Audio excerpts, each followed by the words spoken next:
बघा, आमच्या विद्यार्थिनी जिल्हा परिषद प्राथमिक शाळा तळेगाव येथील विद्यार्थिनी आपल्या शालेय पोषण आहारामध्ये जो पालक आहे तो प्रत्यक्ष वापर करताना आपल्याला दिसतंय की त्या तोडताना दिसत आहेत आणि या पालकाचा वापर आज आमच्या शालेय पोषण आहारासाठी होत आहे।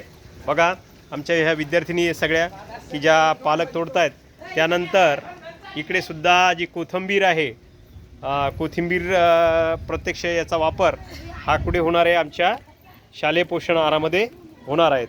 तर ह्या आमच्या सर्व विद्यार्थिनी प्रत्यक्ष शालेय पोषण आहारामध्ये पालक, कोथिंबीर, टमाटे, त्यानंतर इकडे मेथीसुद्धा दिसते बघा, या सर्व याचा वापर हा आमच्या शालेय पोषण आहारामध्ये होत असतो आणि आमच्या या विद्यार्थिनींचा सुद्धा फार मोठा या परसबाग निर्मितीमध्ये मोठा वाटा आहे।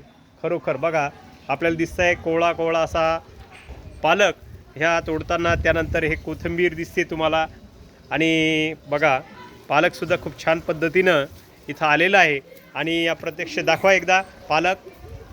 बघा, पालकाचा वापर ह्या प्रत्यक्ष आता आज शालेय पोषण आहारमध्ये होणार आहे। इकडे सुद्धा छान पालक आलेला आहे बघा आणि इकडे प्रत्यक्ष पालक तोडताना आपल्या विद्यार्थिनी ह्या दिसत आहेत। खरोखर छान पद्धतीनं या विद्यार्थ्यांमुळे ही परसबाग चांगल्या पद्धतीनं फुललेली आहे। धन्यवाद।